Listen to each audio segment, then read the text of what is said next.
Hello, and welcome back to your Kidney Transplant Corner. Today, I will talk to you about pregnancy after transplantation. We're going to cover a lot of questions, 7 of them, starting with the first question. Can I become pregnant after transplantation? The answer is yes.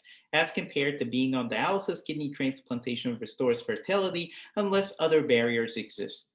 Pregnancy after transplantation is possible with appropriate planning and close follow up. Second question. When is the best time after transplantation to become pregnant at least 1 year after transplant with stable kidney functions and no recent or ongoing rejection? The immune suppression requirements will be lower than early on, and switching to a pregnancy friendly regimen may be less risky at that point. The mom will also be used to the transplant routine by then. Third question. Does the degree of renal function affect the pregnancy outcome? Yes. The better the kidney functions, the better the outcomes of the pregnancy. Some of the prerequisites out there: creatinine less than 1.5, no or minimal urine protein, good blood pressure, and glucose control. Parameters outside of these will need to be discussed with the care team directly and extensively. How can I prepare for a successful pregnancy? Talk to your transplant provider and center. Visit with a maternal fetal medicine specialist. These are special OB doctors that focus on pregnancy under special circumstances, such as transplantation.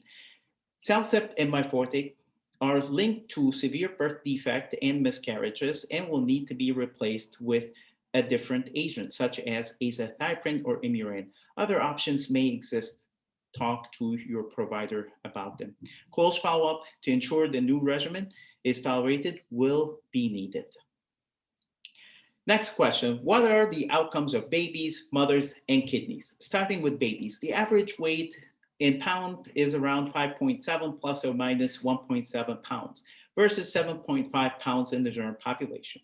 Rates of a very low birth weight or under 3.3 pounds is around 10% in the transplant population versus 1.4% in the general population.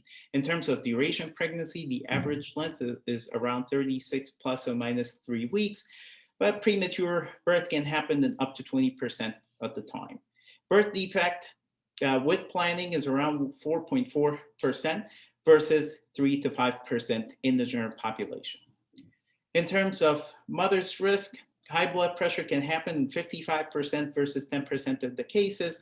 Diabetes can happen 8% versus 4.6% of the time. C-section rates are 53 versus 32 in the general population. Preeclampsia is around 32% versus 5% in the general population. Miscarriages in the first trimester is around 15.7% with unplanned pregnancies.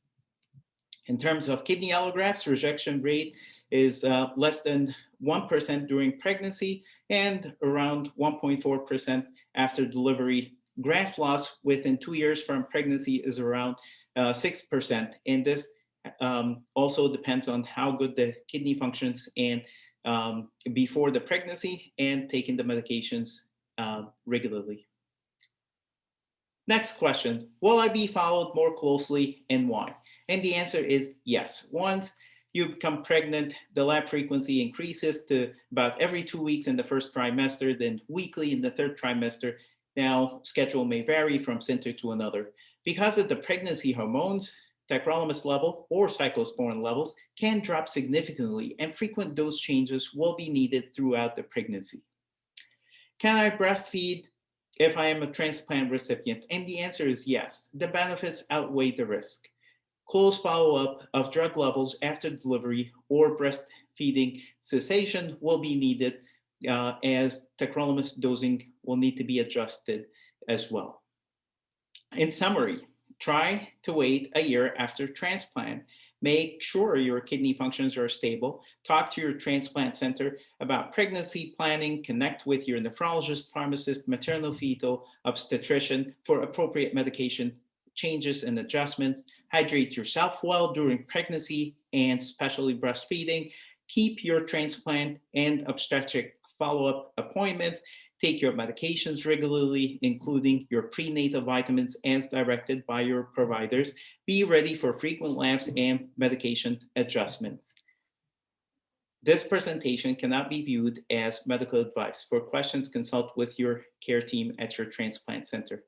Thank you until we meet again.